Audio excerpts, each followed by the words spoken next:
بسم الله الرحمن الرحيم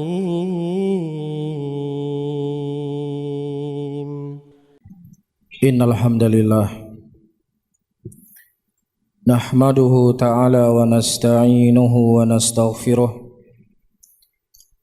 ونعوذ بالله من شرور أنفسنا ومن سيئات أعمالنا من يهد الله فلا مضل له ومن يضلله فلا هادي له أشهد أن لا إله إلا الله وحده لا شريك له إقرارا به وتوحيدا وأشهد أن محمدا عبده ورسوله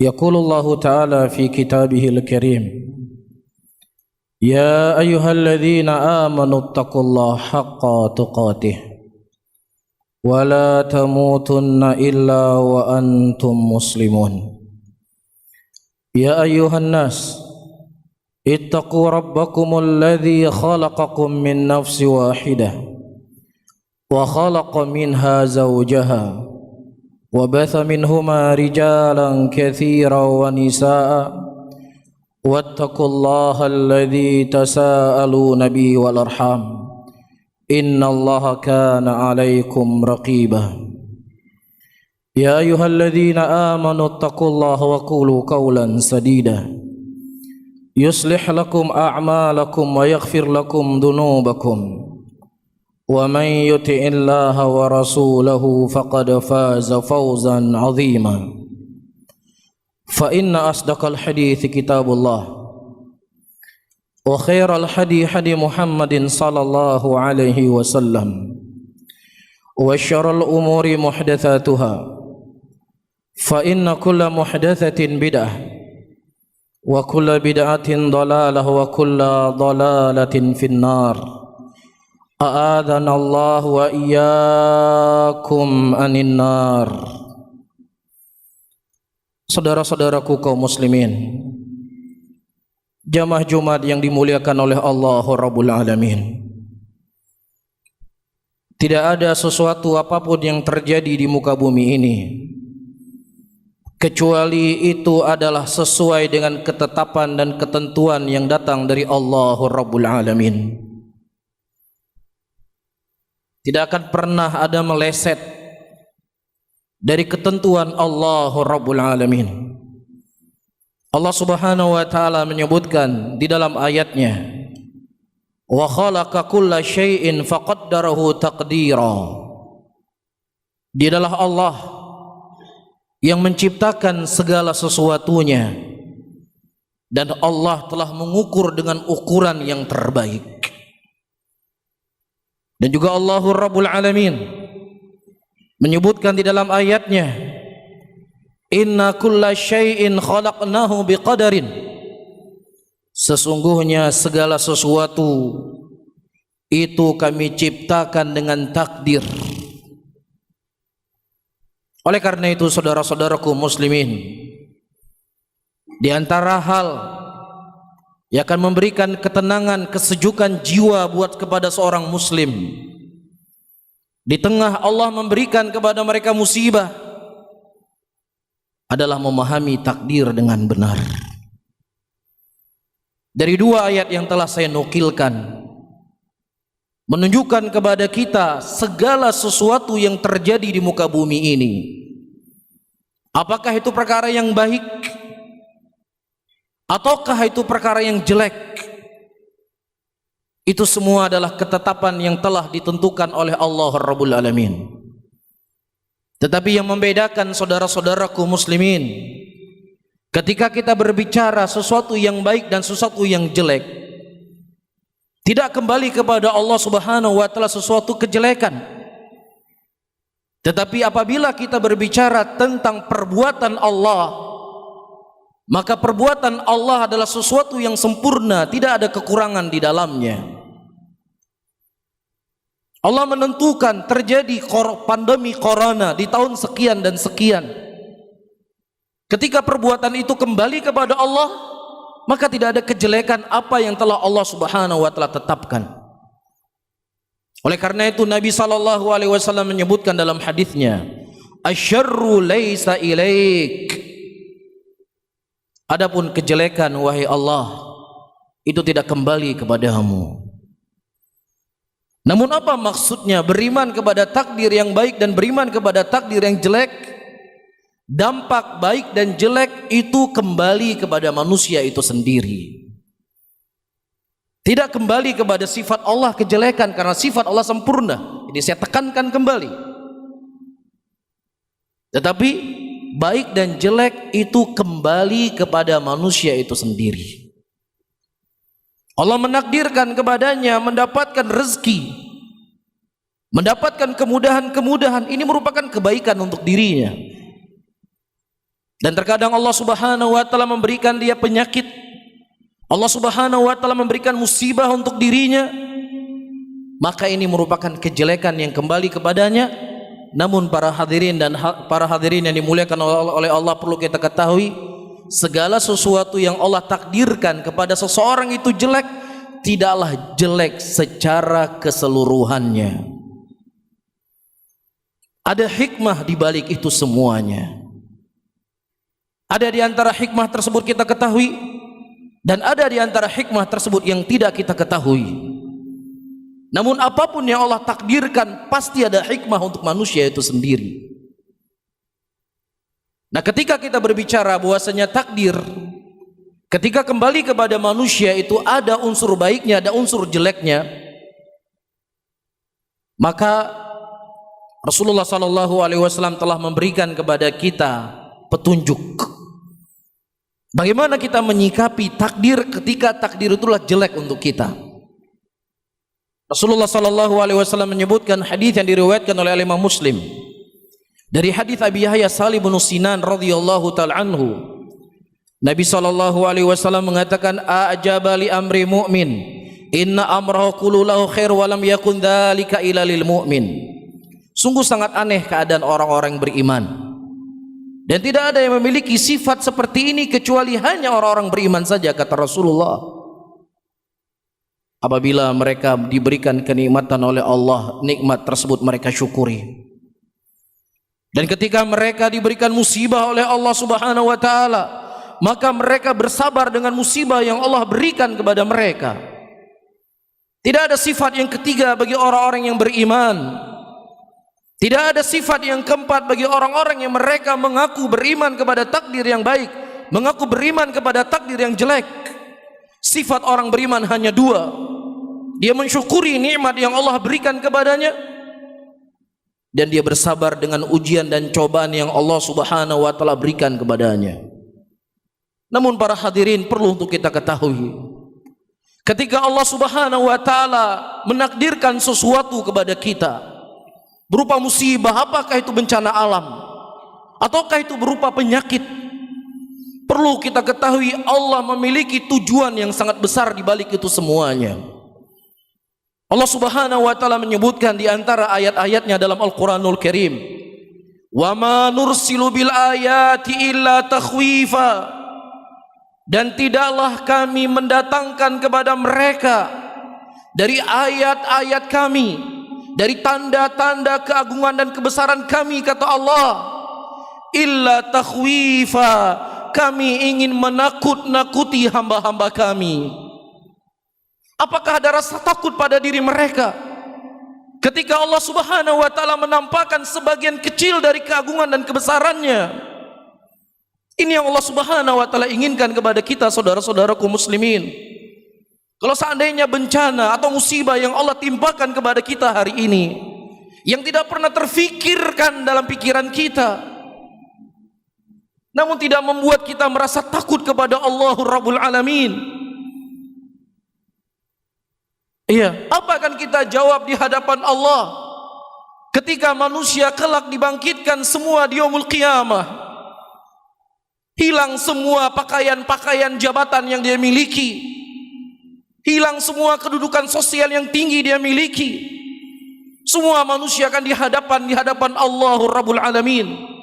Disitulah Allah akan semakin menampakkan keagungan dan kebesarannya. Kemudian Allah berkata kepada semua manusia yang hadir pada waktu itu, Limanil mulkul yawm, lillahi wahidul qahhar. Siapa raja pada hari ini, kata Allah? Mana dulunya raja-raja di dunia yang mereka bisa berbuat apa saja karena kekuasaan yang mereka miliki. Tapi pada hari ini Allah Subhanahu wa taala memanggil dan menantang semua manusia pada waktu itu. Limanil mulkul yawm, siapa raja pada hari ini, kata Allah? Lillahil wahidul qahhar. Raja pada hari ini adalah milik Allah yang maha kuasa, yang maha perkasa. Kalau seandainya virus corona yang kecil saja, para hadirin yang dimuliakan oleh Allah, harus kita menggunakan mikroskop untuk kita melihat benda yang kecil ini membuat gempar dunia. Bukan hanya satu kecamatan, dunia. Bahkan negara-negara dikuasa yang memiliki teknologi yang super canggih, yang memiliki tank-tank yang sangat kuat, memiliki tentara yang ditakutkan dunia. Ternyata dengan virus yang Allah Subhanahu wa taala utus sedikit ini membuat bingung kehidupan manusia di muka bumi ini hari ini. Bagaimana lagi ketika Allah akan bangkitkan kita semua kelak di yaumul qiyamah, para hadirin? Kita masih membawa dosa, kita masih memikul maksiat di badan-badan kita, masih banyak kezaliman yang telah kita lakukan. Apa yang akan kita jawab di hadapan Allah Rabbul Alamin? Apa yang akan kita jawab ketika Allah bertanya, ya fulan, aku berikan kepada engkau umur, untuk apa engkau habiskan umur tersebut? Wahai fulan, aku berikan kepada engkau rezeki, untuk apa engkau habiskan rezeki tersebut? Itu semuanya akan dipertanyakan oleh Allah Rabbul Alamin. Jangankan manusia seperti kita yang banyak dosa dan maksiat, saudara-saudaraku muslimin, para nabi, para rasul, Nabi Adam, Nabi Nuh, Nabi Ibrahim, Nabi Musa, tidak berani mengandahkan wajahnya ke langit untuk berdoa dan memohon kepada Allah. Mereka mengatakan, sesungguhnya Allah murka hari ini yang Allah belum pernah murka sebagaimana murkanya Allah hari ini. Inilah hikmah yang harus kita petik dalam kehidupan kita. Wa ma nursilu bil ayati illa takhwifa. Tidaklah kami mengutus kepada mereka ayat-ayat kami, tanda-tanda keagungan dan kebesaran kami, kata Allah, kecuali kami ingin menakut-nakuti mereka. Apakah tertanam rasa takut dalam hati kita? Atau kita menganggap ini sesuatu yang biasa? Begitu keras sudah hati kita. Mungkin sudah begitu banyak kezaliman yang kita lakukan, sehingga tidak ada usaha dan jalan untuk kita mengintrospeksi diri kita. Yang kedua, saudara-saudaraku muslimin yang dimuliakan oleh Allah, Allah Subhanahu wa taala menginginkan untuk kita bisa bertobat kepadanya. Allah menginginkan supaya kita bisa beristighfar kepada Allah. Allah menginginkan supaya kita bisa beribadah kepadanya. Dengan Allah mendatangkan musibah dan bencana seperti ini, Allah sebutkan di dalam Al-Quranul Karim, Dhaharal fasadu fil barri wal bahr bima kasabat aydin nas liyudhiqahum ba'dal ladzi amilu la'allahum yarji'un. Telah nampak kerusakan di daratan, kata Allah Rabbul Alamin, dikarenakan dosa-dosa dan maksiat manusia itu sendiri, dan kami merasakan kepada mereka sebagian dari adab. La'allahum yarji'un. Mudah-mudahan mereka bisa kembali, mudah-mudahan mereka bisa bertaubat, mudah-mudahan mereka bisa menyesali dari dosa dan maksiat yang mereka lakukan. Ini yang Allah Subhanahu wa taala inginkan kepada kita. Tetapi dengan masa-masa yang seperti ini kita terus bermaksiat kepada Allah. Dengan masa-masa yang seperti ini kita tidak pernah memperdulikan dari maksiat yang telah kita lakukan. Tidak ada usaha untuk kita bertobat. Kapan ini akan diangkat oleh Allah? Sementara Allah Subhanahu wa taala telah berjanji di dalam ayatnya, "Maka Allah mu'adzibahum wa hum yastaghfirun." Allah Subhanahu wa taala tidak akan mengadab mereka. Allah tidak akan memberikan musibah kepada mereka, kata Allah, wa hum yastaghfirun, selama mereka mau beristighfar kepada Allah Rabbul Alamin. selama mereka ingin mengakui kesalahan dan kekeliruan yang mereka lakukan selama mereka hidup. Inilah kunci para hadirin yang dimuliakan oleh Allah, agar Allah Subhanahu wa taala segera mengangkat musibah dari kita.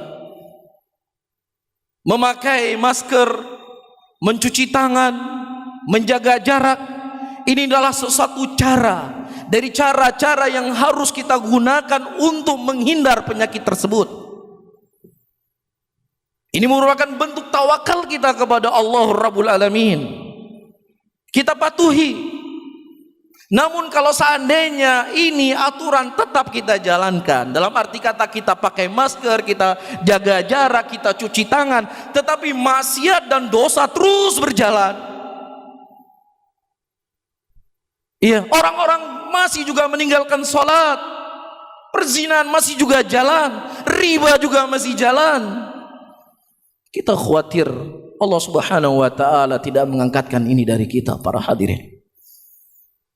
Inilah yang harus kita renungi di balik hikmah dan musibah yang Allah Subhanahu wa taala timpakan kepada kita.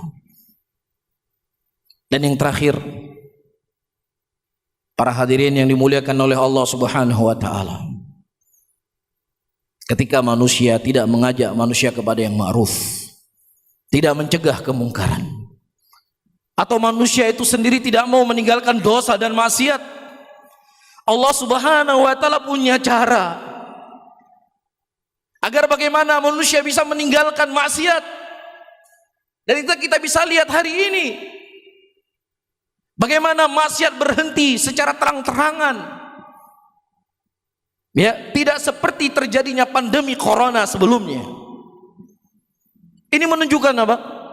Menunjukkan besarnya pengaruh dosa dan maksiat dalam kehidupan seorang manusia. Dan ketika Allah Subhanahu wa taala telah memberikan musibah, maka musibah tersebut tidak hanya melihat orang-orang zalim saja di antara mereka. Musibah tidak hanya mengenal orang-orang yang berbuat dosa dan berbuat maksiat. Wattaqu fitnatan la tusibannal ladzina zalamu minkum khassah. Takutlah kamu dengan sebuah fitnah, yang fitnah itu tidak hanya menimpa orang-orang zalim saja di antara kalian. Aisyah radhiyallahu taala anha, beliau bertanya kepada Rasulullah sallallahu alaihi wasallam, ketika Nabi sallallahu alaihi wasallam mengatakan ketika Allah Subhanahu wa taala mendatangkan musibah, maka musibah itu akan menimpa seluruh manusia. Kemudian Aisyah berkata, ya Rasulullah, afihum salihun? Ya Rasulullah, walaupun di tengah-tengah mereka ada orang saleh, ya Rasulullah. Naam. Walaupun di tengah-tengah mereka ada orang saleh, mereka akan dikenai dari dampak musibah tersebut karena dosa dan maksiat yang dilakukan oleh manusia. Kecuali nantinya mereka akan dibangkitkan sesuai dengan iman mereka. Oleh karena itu, ini yang harus kita saling mewaspadai diri kita, saling menasehati untuk menjauhi dosa, untuk menjauhi maksiat, agar musibah ini cepat berlalu dari kita. Barakallahu li wa lakum fil Qur'anil azim wa nafa'ani wa iyyakum bima fihi minal ayati wa dzikril hakim. Fataqabbalallahu minni wa minkum innahu sami'un alim.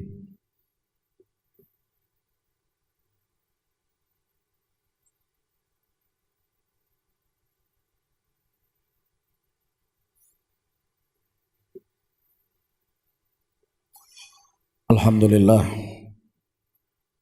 Alhamdulillah hamdan katsira thayyiban mubarakan fih mubarakan alaih kama yuhibbu rabbuna wa yarda.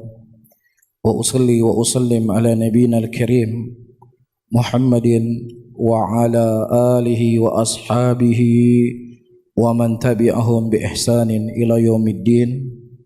Wa usini wa iyyakum biqaulillahi tabaraka wa ta'ala, a'udzu billahi minasy syaithanir rajim. Bismillahirrahmanirrahim. Wal 'asr innal insana lafi khusr illa alladhina amanu wa amilus salihati wa tawasaw bil haqq wa tawasaw bis sabr. Innallaha wa malaikatahu yusholluna 'alan nabi ya ayyuhalladzina amanu shallu 'alaihi wa sallimu taslima. Allahumma shalli ala sayyidina Muhammad wa ala alihi Muhammad kama sallaita ala Ibrahim innaka Hamidun Majid. Allahumma ighfir lil muslimina wal muslimat والمؤمنين والمؤمنات الأحياء والأموات. ربنا آتنا في الدنيا حسنة وفي الآخرة حسنة وقنا عذاب النار. آخر دعوانا وأقيموا الصلاة.